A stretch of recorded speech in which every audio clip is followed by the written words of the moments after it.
Welcome. It has just gone 7 p.m. Eastern Standard Time, Wednesday the 15th of November, and you are watching episode 111 of Regional Wrap. Regional Wrap providing an insight on the issues affecting regional Australia and giving a voice to regional residents. My name is Bill Bates, and joining me on this episode, 20 Years Against the Wind, are my guests Marion and Andrew Chapman. Marion is an accomplished wildlife artist and Andrew a civil engineer. They moved to Inverloch in the Gippsland region of Victoria in 1976 and have lived there and participated in the community ever since. Both are passionate about the natural environment and have a keen interest in wetlands restoration. They helped re-establish remnant wetlands, now the Bald Hills Wetland Reserve, in the 1980s. As the wetlands matured, wildlife, particularly water birds, flourished and it became a tourist feature visited by people from interstate and overseas. It has been successful as a refuge for wildlife and an educational tool for young people, providing a close-up experience with native wildlife. Around 2002, the Bald Hills Wind Farm was proposed. The wind farm developer proposed to build 94 turbines around the reserve, putting all of the wildlife at risk. Opposition to the project grew and the developer reduced the number of turbines to 52 as apparent concession, but the turbine blade size increased, resulting in the same windswept area. While the opposition delayed the project, construction commenced in 2012 and it was commissioned in 2015. Yet community action has continued. A recent decision of the Victorian Supreme Court, which found that the Bald Hills Wind Farm was liable for noise nuisance, has a number of implications for renewable energy operators and other major projects operating the emissions limits and facing community opposition. Welcome, Marion and Andrew. Good evening, Bill, and thanks very much for inviting us onto the program. As you know, there's hundreds of renewables projects in the pipeline, from all the way from Cape York down to Cape Otway. And as each project is announced, within a very short time, there's a new opposition group being created. Now, today, with the internet and social media, they are well connected to each other to furnish each other with the information. They also get a lot of support from the local community, businesses, especially, and even a number of getting support from law firms and scientists who specialise in the field of noise. So, can you give us a bit of your experience, firstly, in your workplace and work field before you got involved with this, and also then we'll just move on to the concept of the wind farms and the activities that you were confronted with back in 2015 and before. Yeah, thanks, Bill. I worked as an engineer in local government in South Gippsland for some time. In about the late 80s, I moved to Melbourne and started working for consulting firms. And by the time I worked on projects right throughout Australia and Southeast Asia. And I worked with a number of mechanical and electrical engineers. When it came around 1995 and the idea of renewable energy was being contemplated, it was discussed by some of the mechanical engineers and electrical engineers in the office. And they knew more about it than I did, me being just a civil engineer. But their view was that it was just not credible at all. And you'd have to cover the whole south coast of Australia with wind turbines to make the slightest bit of difference. And the cost of it would just be beyond the realms. So, I mean, I took that on board and never had a great deal of reason to think much more about it. And I guess we all thought that the wind industry would just fall over because it was not economically viable. And then around that time also, the federal government under John Howard introduced the mandated renewable energy target. And this was the first of a series of efforts where the government stepped in and forced subsidies onto consumers. So consumers then, through a series of purchases from the producers of electricity, the wholesales and the retails, were forced to buy electricity from renewable energy projects. And that was energy or electricity that would be at a much higher price than, say, that generated from coal-fired power stations. So that sort of triggered a whole new system of industry getting assistance from the government. And over time, the industry became a major lobbying tool that forced more and more subsidies. But I didn't have any personal association with a wind farm until one was proposed near my home in Inverloch, and that was at Bald Hills. And as you've outlined previously, the Bald Hills wind farm was proposed. It was a wildlife area that I'd worked on when I was in local government, and created this wetland reserve. And it was a very important reserve because it was on the path of migratory birds moving from Western Victoria through to South Gippsland and then across to Tasmania, and also migratory birds that came down the east coast and would go through there to Tasmania. So it was on a migratory path, and it was very important. We knew that at the time when we constructed the reserve, and it was very important for wildlife conservation. But when the wind farm was proposed, I guess all that went out the window, and they weren't the slightest bit interested in all the previous work that had been done, or the amount of effort and time the community had put into it. And I think that really set the scene for how wind farm companies were going to treat the public. And I think we were confronted with another problem also. At that time, there was a very wide belief that global warming was something to be really scared about, and that we had to have these wind farms. And if you spoke up against them, you were seen to be a bit of a heretic. So while we were fighting for the wildlife, we had a lot of people very critical of our position of opposing a wind farm. And anyway, we batted on, and batting on, we had to fight against the state government and people in the federal government and the media. Really, it was just a real uphill battle. We did have a very good Minister for the Environment who visited the area and had a look at it. This is a federal minister, Senator Ian Campbell. And he actually decided to reject approval of the wind farm because of its importance to wildlife. But he was then taken to court by the state government and the wind farm company, and to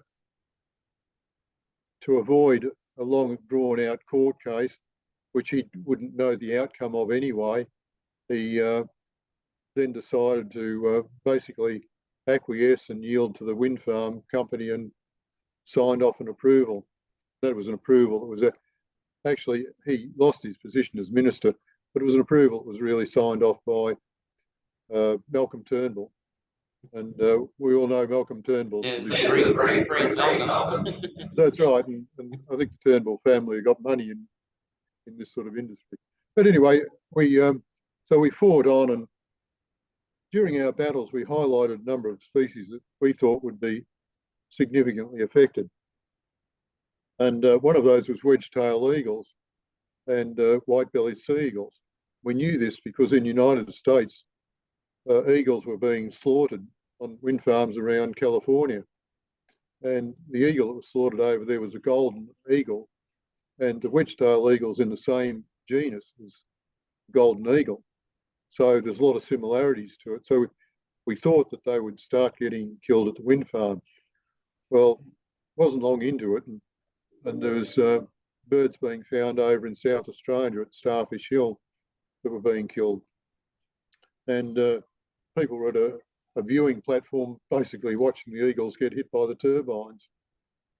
Anyway, we pressed on, and the ornithologists that worked for the wind farm company really denied there would be any sort of effect on the eagles, and in fact denied the presence of the white-bellied seagull in the area at all, even though two nesting sites were known either side of the wind farm. Anyway, it went on, and the wind farm was constructed. When the wind farm was constructed, the first monitoring they did was over a 2-month period, and only 15 of the 52 turbines were monitored. So that is, monitoring is going out and recording the birds that are found dead underneath the turbine blades.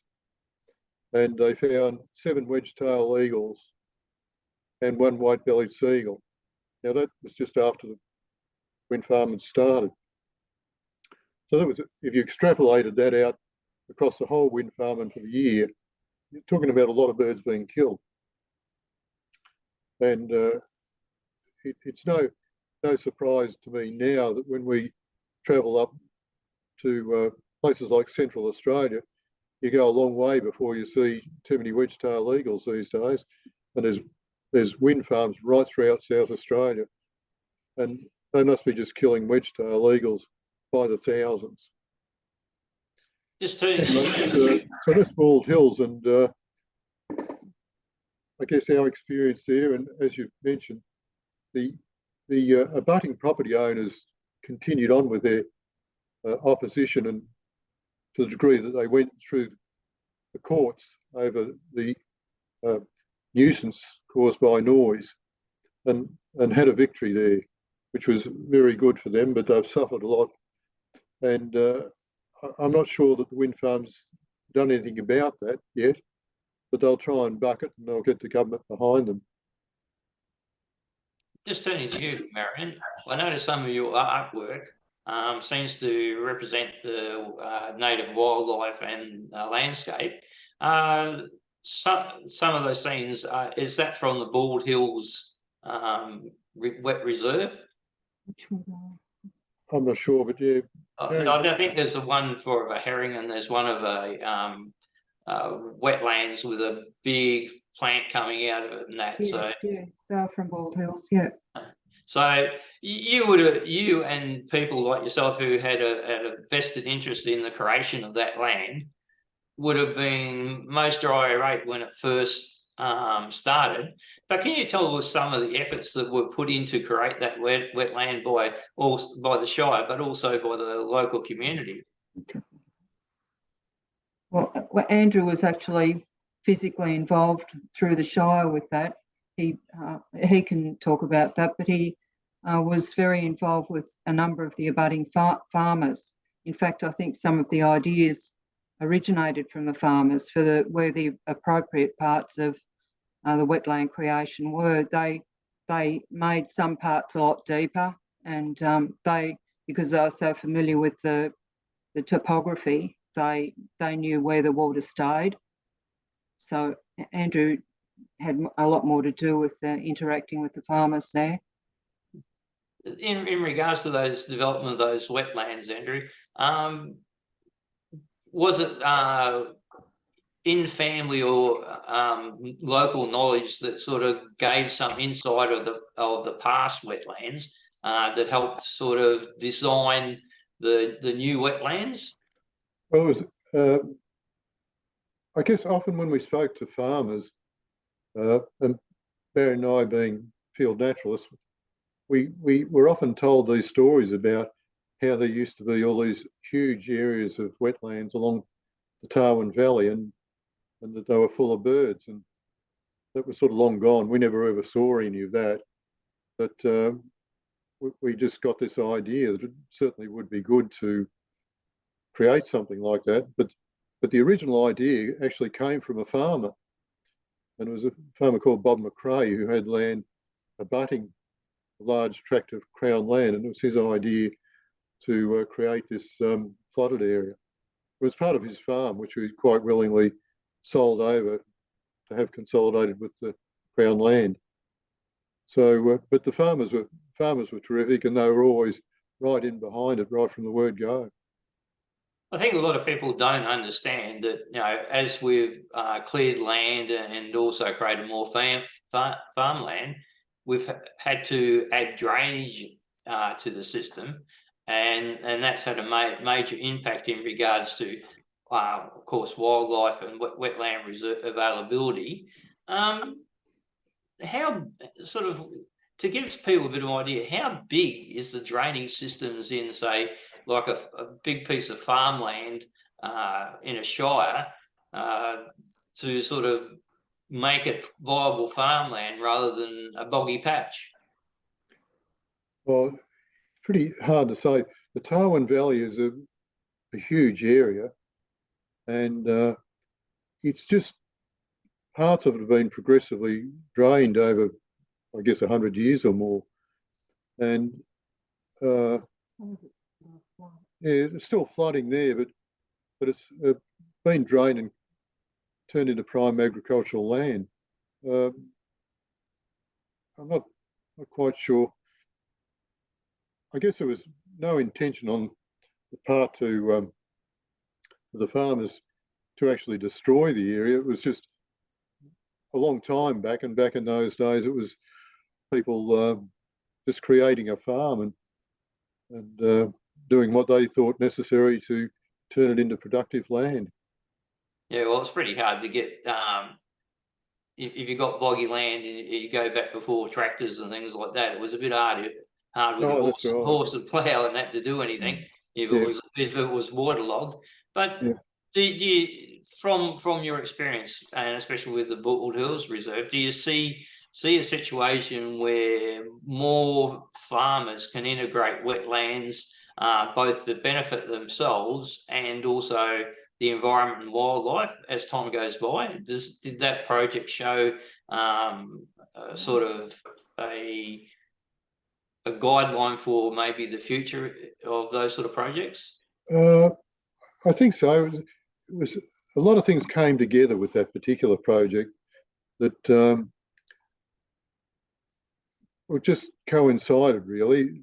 Was that we had this big tract of Crown land, which was all under native bush, and we had this large area near it, not enormously large, but large enough that was a flat bottom basin that could be very easily flooded if a small dam wall was put across a small narrow opening. So it was really something that was quite suitable. But what I have to say though, I think that in the past 20 years or more, farmers have done a huge amount in terms of revegetating and doing corridors of native vegetation on their farms.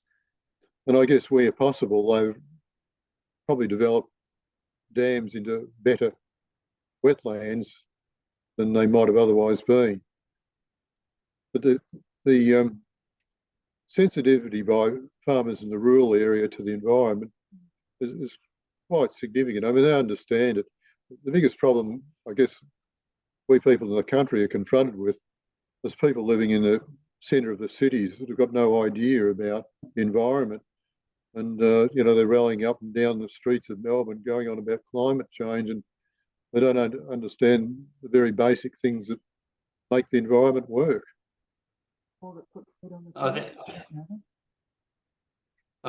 I think the other thing is too that they vilify farmers without really thinking or having any knowledge of the work that farmers do in regards to creating a good environment.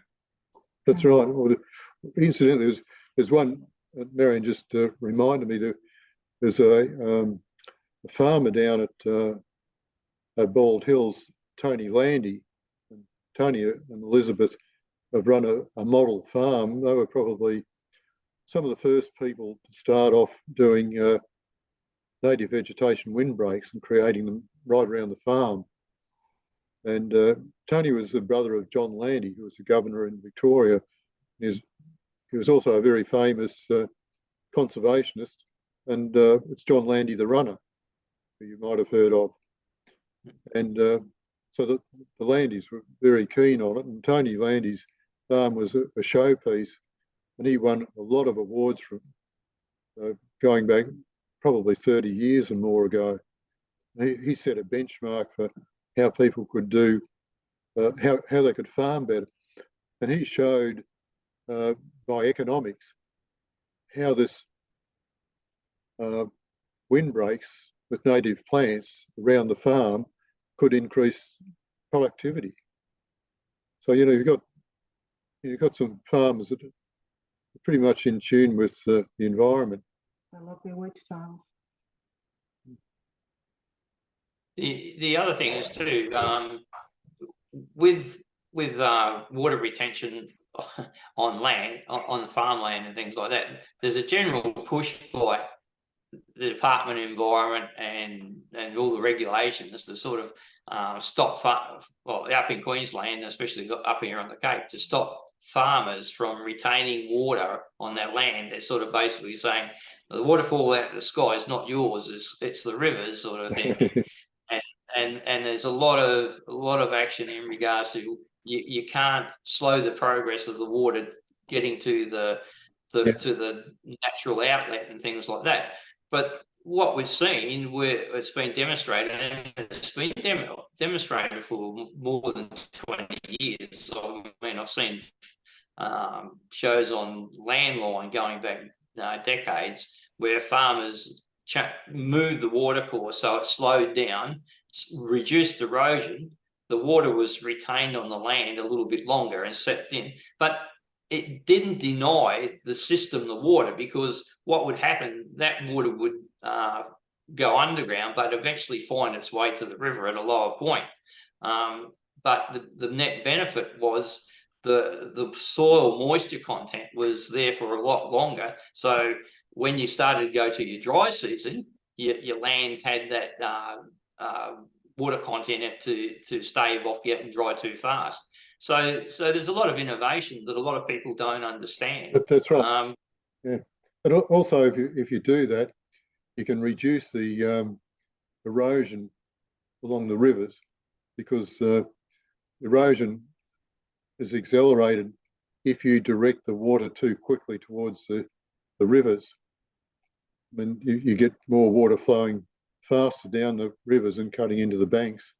So creating what is in fact a retarding basin system by slowing the discharge of the water from the farms to the rivers is always a good idea. Yeah, well, there's also things like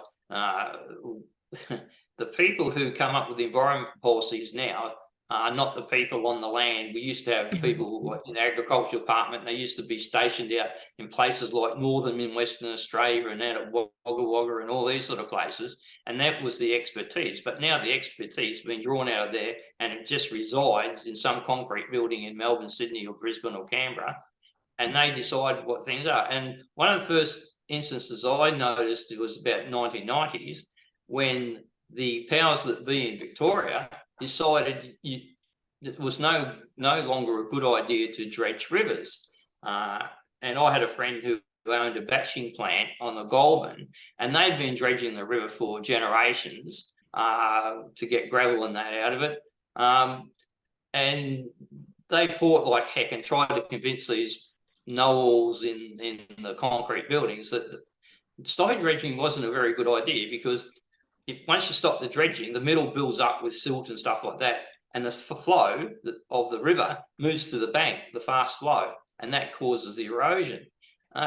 You couldn't tell these people anything, but they just eventually banned all dredging, and now we see with the additional take or environmental flows, especially in the Murray and Darling, that they're pushing so much water down there now. With they've got the Barmar choke, and there's other places that are silted up and got a lot of mess in them, trees and that. So like you say, the erosion goes to the banks, and once you erode the banks, you also endanger the fish life, because they need slow banks and areas and like that for their breeding. But the expertise that the government's now seeking seems to be a big problem, and it seems to be a big problem not just in that, but in wind farms themselves. So it doesn't seem to matter what general experience and that is. These people are going to tell you it's good for us. So That's right. can you give us a bit of an indication with the Bald Hills farm, its scale and what its impact on some of the residents around that area? As we mentioned, it was 52 turbines, and they were at the time the larger turbines, which was 2 megawatt. The noise effect has been quite significant on a number of the property owners, and although I haven't spoken to them in any detail about the noise afterwards, I've been aware of their case, but I've spoken to a number of people prior to the Bald Hills wind farm that are affected by noise, and the noise is a real serious problem. The noise there's a small wind farm at Wonthaggi, which is on the other side. It's closer to Phillip Island. And it's only 6 turbines there, but that wind farm produces quite a lot of noise.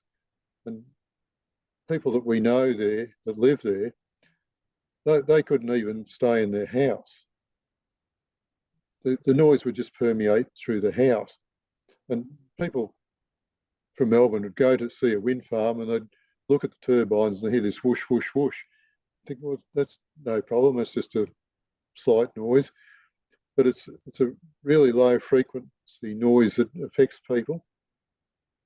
It's of such a low frequency that it goes right through the walls of a house. And a number of people have spoken to us about it, and they said you're lying there at night and it's like you get this thumping in your chest. The low frequency sound reverberates in their body.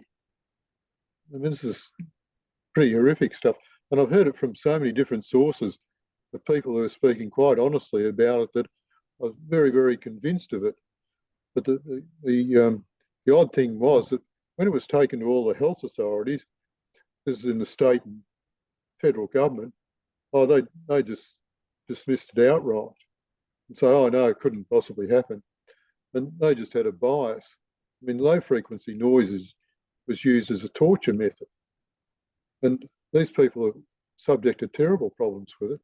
There's actually a foundation set up to analyse the noise and deal with it. It was called the Warborough Foundation.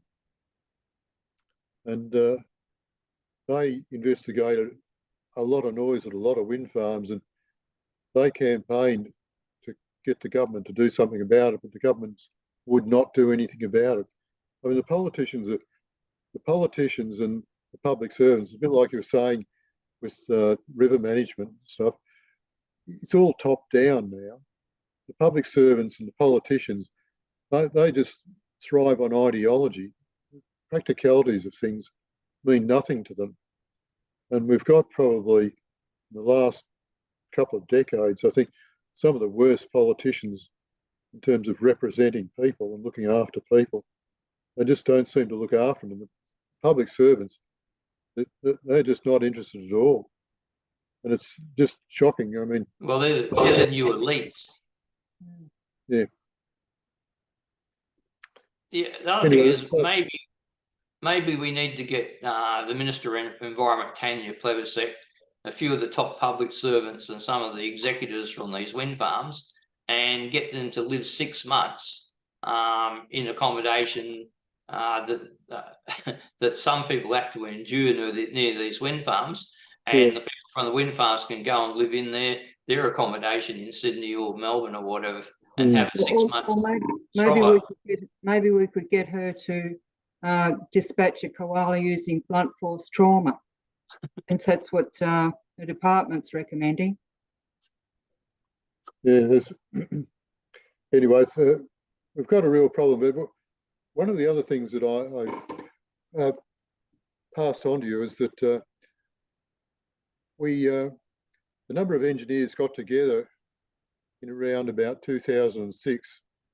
It was led by Peter Mitchell, who was quite a renowned chemical engineer. Had worked right around the world. But he got a lot of electrical engineers, mechanical engineers, and some civil engineers together. And the aim was to start analysing what these wind farms were doing and what they were producing, and just to see exactly what the Not a economic cost-benefit analysis. Well, that's right, yeah. So we all started collecting information, and I was very fortunate to have some information handed over to me from a neighbour of the Wonthaggi wind farm. And the information handed over was all sheets of paper which showed the maximum output of the turbine, right through the whole range of outputs over times. And the wind farm company handed it over to these people to say, look, if you could mark on these sheets when noise affects you the most, we can have a look at that. Well, it was all a bit confusing for the people, but one of the property owners handed me the documents and said, oh, this is all a bit heavy for us. Is there anything you could do with it? Well, I had a look at it and I thought, oh, this is very interesting.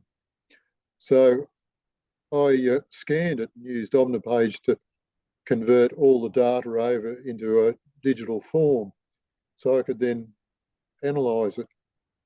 And the first thing I did was graph it. And what I found was that it was providing power output for every hour over almost a month. And when I graphed it, it showed a really peaky situation of just up and down over the whole period of time. And it just showed how erratic the output of wind farms was. So this was the first time we'd got any public information like that. We'd only speculated on it before then. So we looked at that more and more and determined some of the things that it was revealing. And one of the things we found was this 6-turbine wind farm, which is, so it's not a big wind farm, but we found that for 16% of the time, it was drawing more electricity than it produced. So for 16% of the time, electricity to run that wind farm had to come from somewhere else. It had to come from the grid. It didn't have batteries there. What that 16% of the time was, when the wind conditions are quite light, but enough to drive the turbine won't self-start. So they use the generator as a motor to start them up. So they have to start the turbines up in light air conditions. But I just looked at it again this afternoon to get some of the other relevant figures. But for 56% of the time, it produced less than 10% of its installed capacity. Installed capacity is the maximum amount it would generate. It could. Or could generate. That's under the ideal wind condition. So for 56% of the time, it couldn't produce 10%. And for 89% of the time, it only just reached 50%. So these are things that don't really produce a lot of energy when you need it. In fact, produce a lot of subsidies. That's right. Apart from it being erratic, it's just unreliable. I mean, you don't know. And after that, I got more data from the company. It was posted on their website, and I got off the company. Say in 1 April, they went up to 42% of installed capacity. That's a huge amount. But the next April after that was 12%. So each month from year to year would vary. I mean, the variation from month to month was quite substantial. So you couldn't rely on it. It's not something that you could say, you know, I've got a wind farm up and going, it'll produce this amount of electricity. We don't know how much it's going to produce and when it's going to produce it. And all the time that it's going through these intermittent phases, you have to have a coal-fired power station or some other power station sitting on standby, ready to provide electricity when the thing stops. You never know when it'll stop. And if the wind gets too strong, I've got to cut them off then as well. So it's intermittent, unreliable, and this is what we're paying for.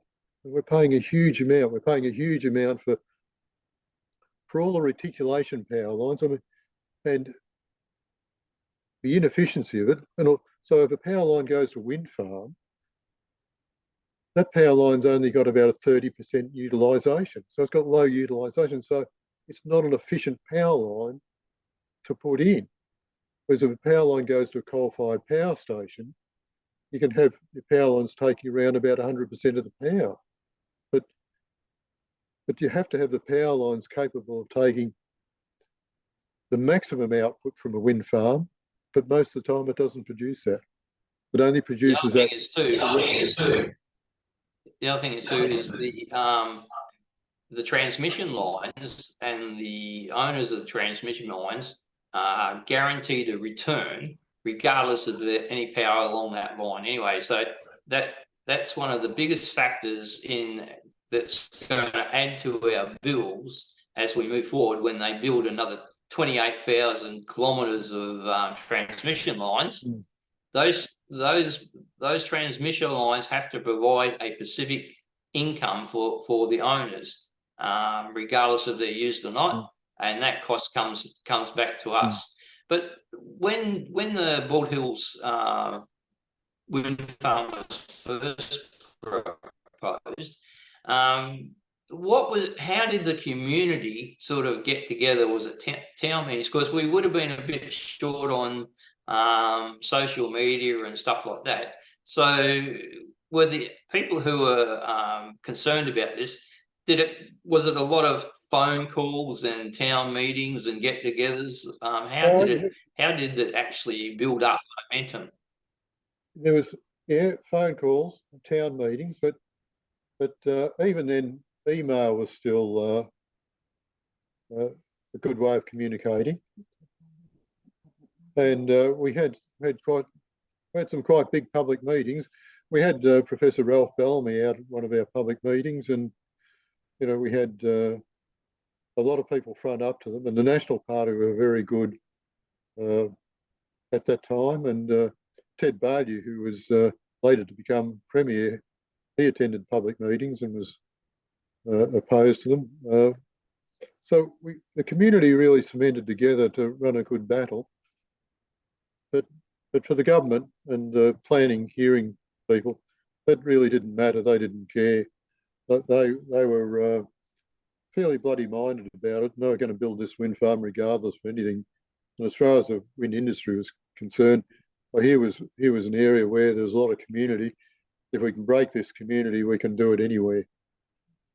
Well, the other thing is too, it doesn't matter the topic, whether it's land management or runoff or anything like that.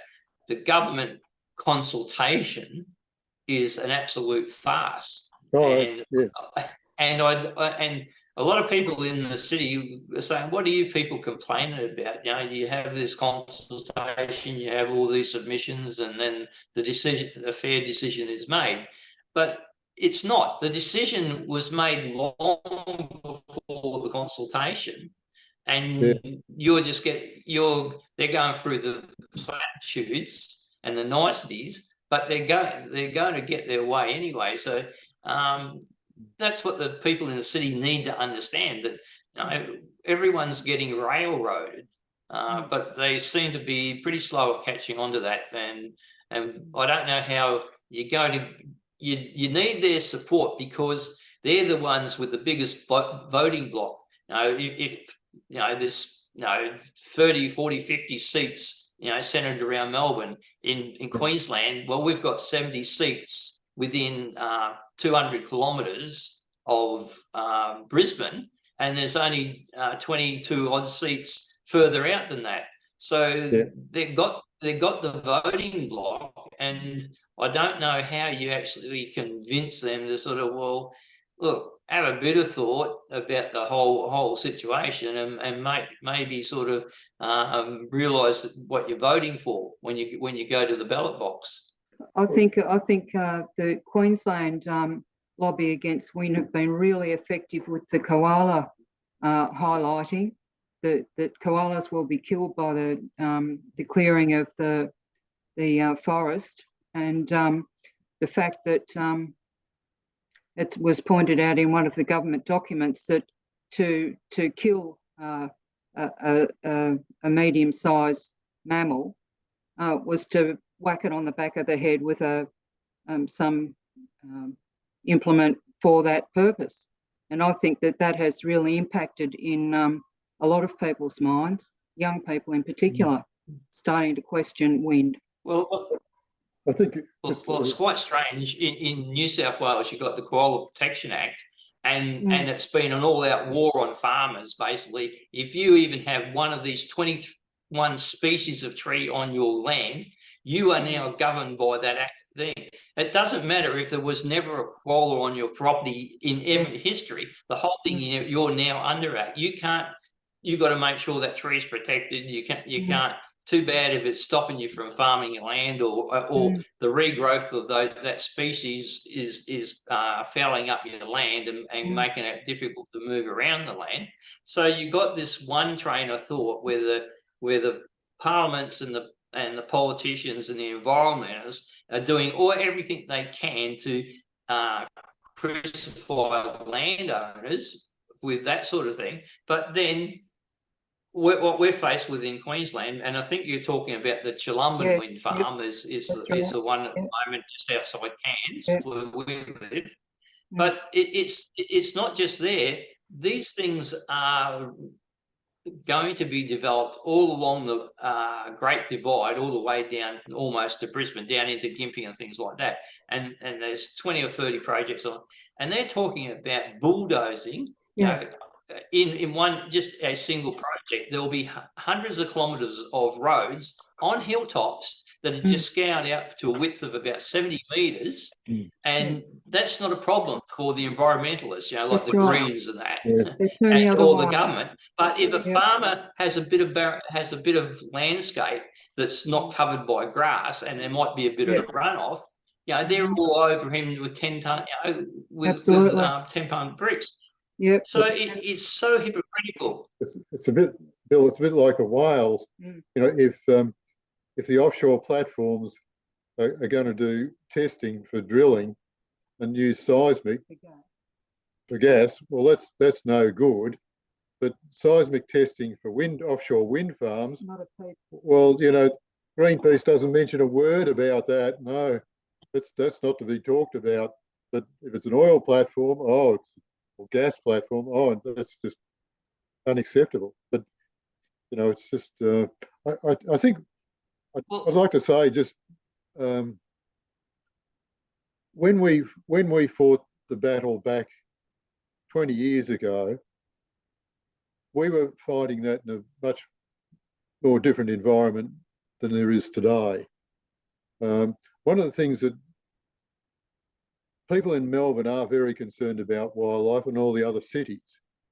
And the wind industry's done a lot to gag and shut down the damage caused to wildlife from wind farms. They don't like that. They know people in Melbourne hate that.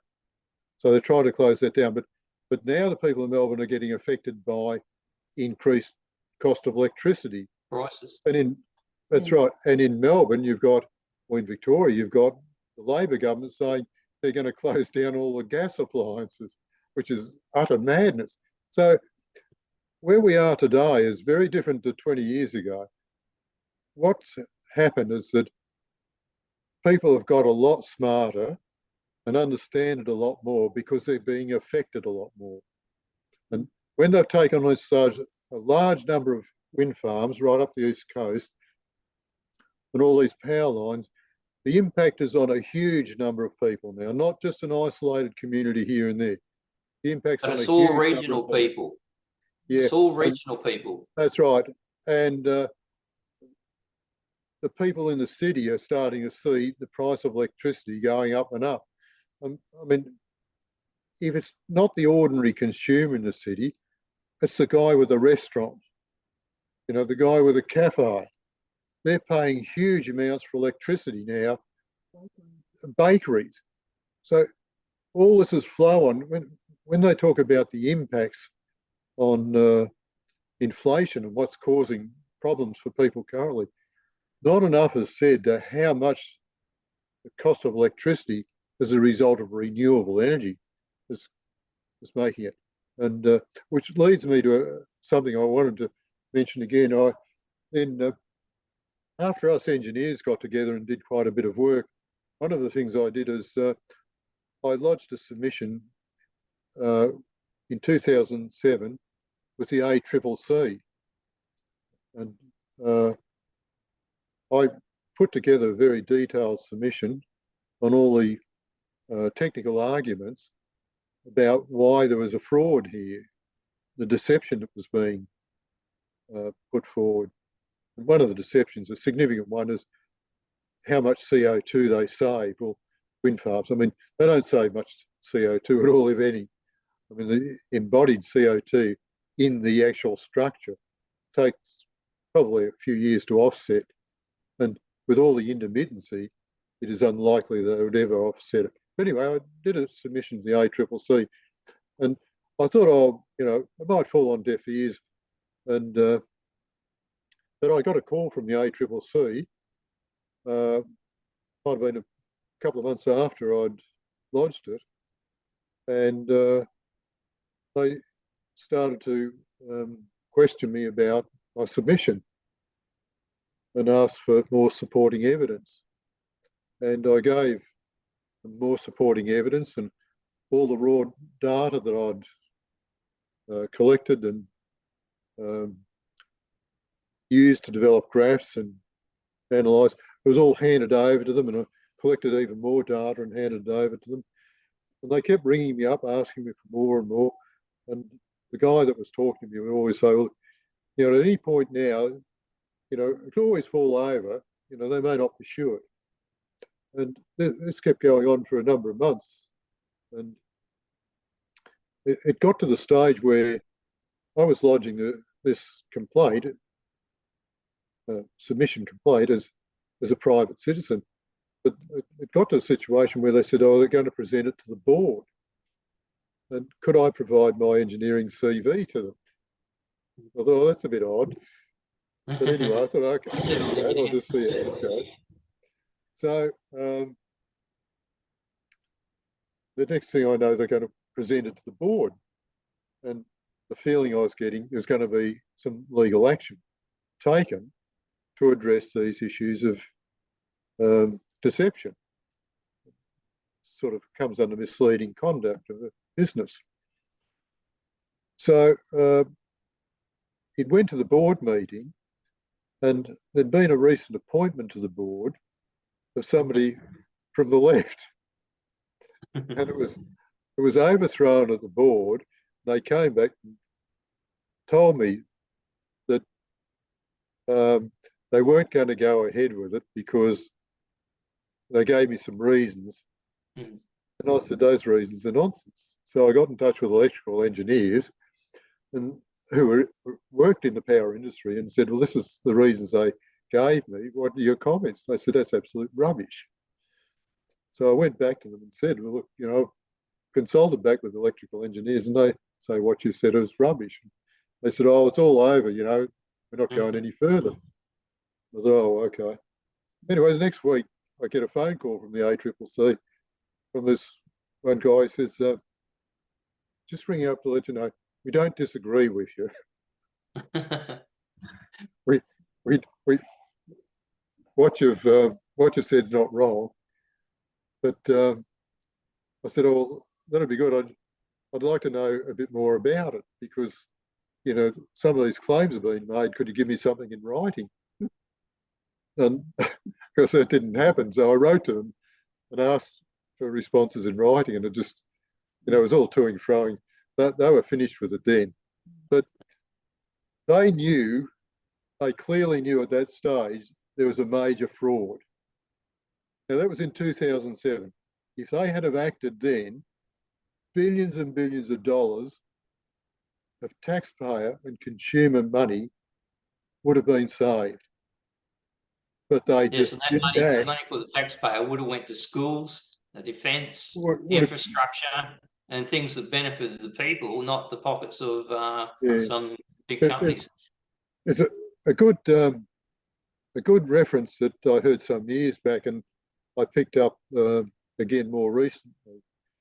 And it's a short story on economics and about creating jobs, because a lot of politicians are all about creating jobs. All this will create jobs, you know. We'll be the world leader in this and that, and it's all just nonsense. But a French guy, Frederic Bastiat, wrote a short essay, and it's called The Broken Window, and it's often referred to, and people say, well, you know, you can create jobs by smashing windows. That's true. And Frederic Bastiat's essay was about that in particular. And he goes through and tells a story about a storekeeper who gets a broken window, and the person who repairs the window will be employed because it's broken, and his family will benefit.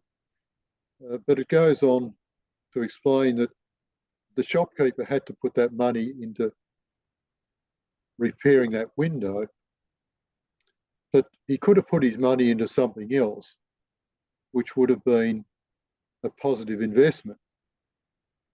So it's often referred to, you know, you can break windows to create jobs, but of course, when you do that sort of thing, you take money away from a proper investment. This is what wind farms and renewable energy does. It takes money away from proper investments that can return. I mean, people in politics and that like to rabbit on about how good Australia is at this and that, but you know, we're still a country that can't make a car. You know, we can't build a car in Australia. Well, with I think that's a fundamental prices, problem. we won't be making anything. No, that's right. But that's an underpinning thing. They're talking about making nuclear submarines. We can't make a car. If you can't make a car, which is, you know, a commodity that's used all over Australia by everyone, if you can't do that, well, you've got a real problem on your hands. And it's because money has been diverted into so many other areas and disrupting. And it happens again, this story of shifting money. If you've got a farmer who puts turbines on his property, he benefits from that, but the farmer next door has his property devalued, his lifestyle ruined, and some harm done to his farm. And that's not something that was a commercial choice. A subsidy assisted that to happen. This is where you get artificiality in the economics of the country. And a country like Australia is just ruining it. Well, you can see the separation between the consumer price index and the price of electricity up until about 2007. Electricity costs were below the rate of the CPI. We had cheap energy, and then you can see the separation between inflation rates generally and electricity after 2007, and the separation was quite marked in regards to when Rudd signed up to the different agreements. It continued to separate and skyrocket the index for the electricity. It came back a little bit when Abbott was in there for a couple of years. It pulled back a little bit, but it was still above the general CPI. And when Malcolm Turnbull came in, well, it just took off like a Yeah. skyrocket. So you can easily plot and you can put all that down to renewables and that. But Yeah. just moving on a little bit further, what other projects in your area are you aware of that's on the drawing board? And tell us a little bit about Save Our Seas. Well, there was a proposal to build wind farms between Wilson's Promontory and Phillip Island along the coast. There's offshore wind farms, and that's been, they say they've shelved it. I don't know what they mean, or abandoned it. This is a government statement. But I don't sort of believe anything they say. But there's still one going on East Gippsland that's running up towards Bairnsdale, from Wilson's Promontory towards Bairnsdale, and that's proposed. Now, again, we're in a really important whale area, and a lot of whale tourism happens in this area, and we've made the point that whales have been severely affected in the United States, in New Jersey, and the same sort of things are likely to happen here. But also on top of that, there's a lot of water birds that will be affected. And one of the things that I think that people right up the East Coast should be aware of with these offshore wind farms is one of the birds they're going to impact on a lot of birds, a lot of water birds, a lot of seabirds. But it's going to impact on albatross. Albatross are really highly protected birds worldwide. Now, there's 7 albatrosses down in the southern area, and there's probably 7 or more running up the east coast where other offshore wind farms are proposed. These are birds that are going to be killed in large numbers, but they won't be found at sea, because unlike when an eagle's killed on a wind farm on land, the bird drops to the ground until the fox takes it or takes part of it. But the smaller birds, the fox takes the whole lot, but the eagles, they leave bits of, so you see the eagles. But out at sea, you know, the evidence is fairly well hidden. So I think that that's a major issue for us, fighting against these offshore wind farms, the impact on marine life and the impact on bird life, particularly the oceanic birds. So we I guess, working towards what we can do there. Our group is a loose group of individuals. It hasn't consolidated into anything bigger, because I guess when it was moving to that stage, they pulled the plug on the wind farm, and this is a stunt they pull from time to time to break up community joining together, because they don't want to see that sort of thing happen. But there is a lot of opposition, though, and right through surfers, all sorts of people around the coast have come out opposed to it. Offshore wind farms have really generated a lot of opposition. But I think the Chapman wind farms made huge news right around Australia, and a lot of people are concerned about that. But I think the important thing is that everybody needs to keep fighting on. It's a long battle. It's a battle we're going to win. And it's a battle we're currently winning, because more people are coming over to join the battle. And I think we will survive, but we need to survive and win this battle right now, because the alternative is the Labor government's going to bankrupt the whole country very quickly. I suppose with Chapman, one of the interesting things, and even with other projects, up in Queensland, I'm not sure about the areas in Victoria, but we've got Sky News Regional that's free to air.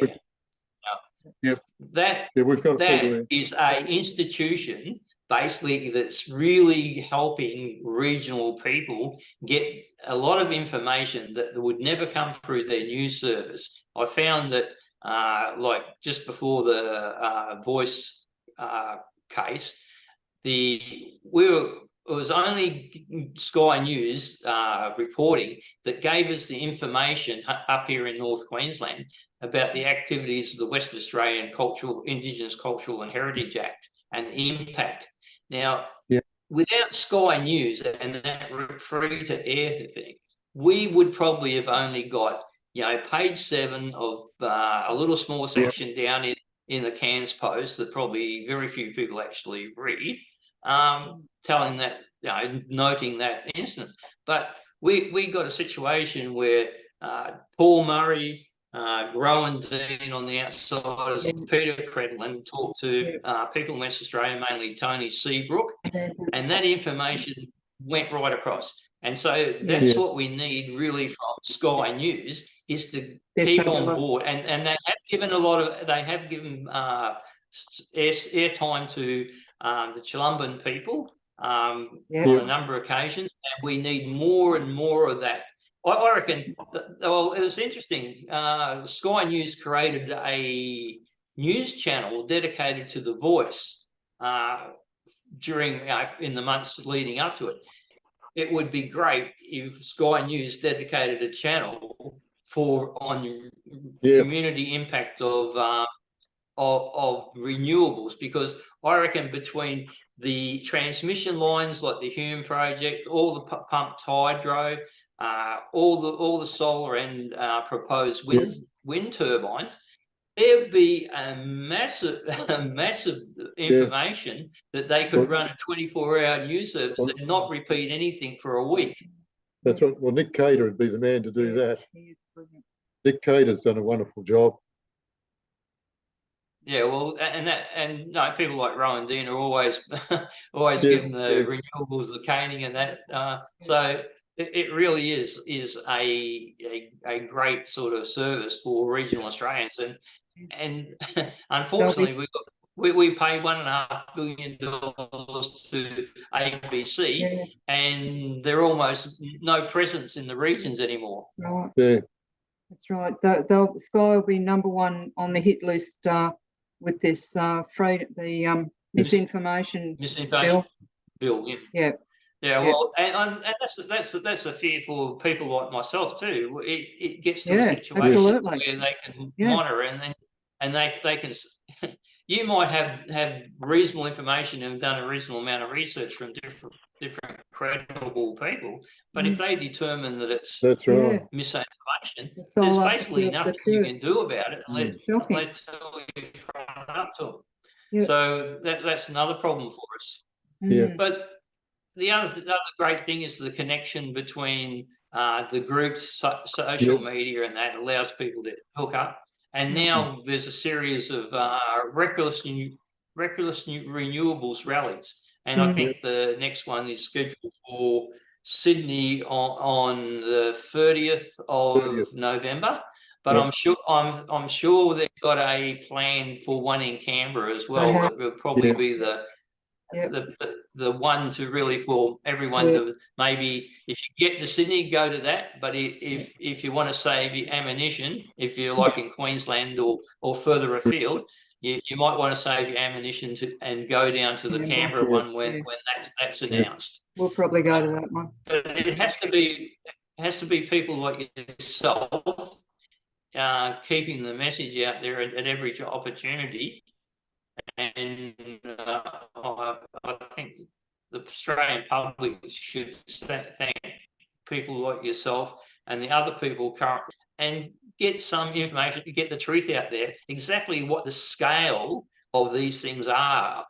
We're talking of hundreds of projects in the pipeline, and my understanding is the government's even admitted to that they're looking to build 270 gigawatts of nameplated capacity of renewables, for where we only have a nameplate requirement for somewhere between 30 and 35, even at peak.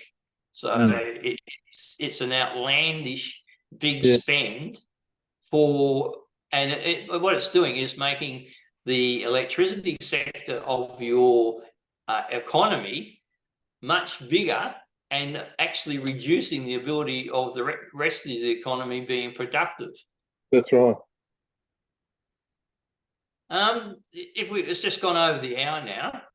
If you just like to sort of wind up and give us an indication of down in your area of the south, and in regards to renewables and the general feeling amongst the people, whether they're willing to sort of actually put in a bit of time, sort of with assisting with those sort of people opposing it, especially in other areas like Moyne, over in Warrnambool, where I believe there's some five projects there, Mark, wind farms, with 800 turbines in a very sensitive area for the Brolgers. So that must be a concern to everyone who has got a concern for the wildlife and the natural environment. Yeah, I think all we can do really is communicate. We've all got our networks.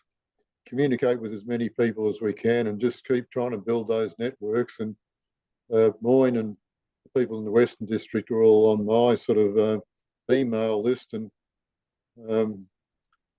we can just all work together as much as possible and try and share information. I think that's the only thing that we can really do.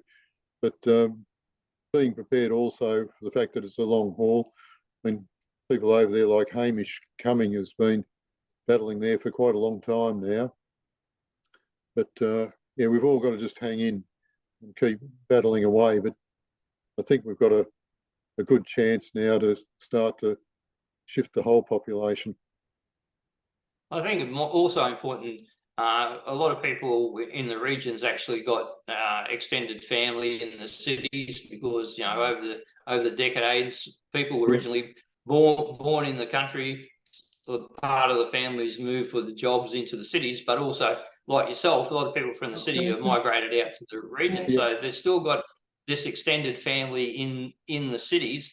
I think it's very important for people in the regions who are looking at this to relay that to all their family members and friends in the city, so they get a better understanding, because we need them to be on board with this just as much as we fight for it. They need to understand why people are fighting. Yeah. Okay, look, I'd like to thank you very much for your time. If you could just stay on there for a little while, I'll just introduce next week's show, and we'll have a short chat. Yep. Okay, thanks, Phil. Thank you, Andrew and Marion. If you enjoyed tonight's show, please like, share, and subscribe to our Facebook page, and subscribe to our YouTube channel. The CEO of Space Centre Australia, and we'll be talking about the developments of the space industry in Australia, right up there at the tip of Cape York. So please join us again next week. Thank you.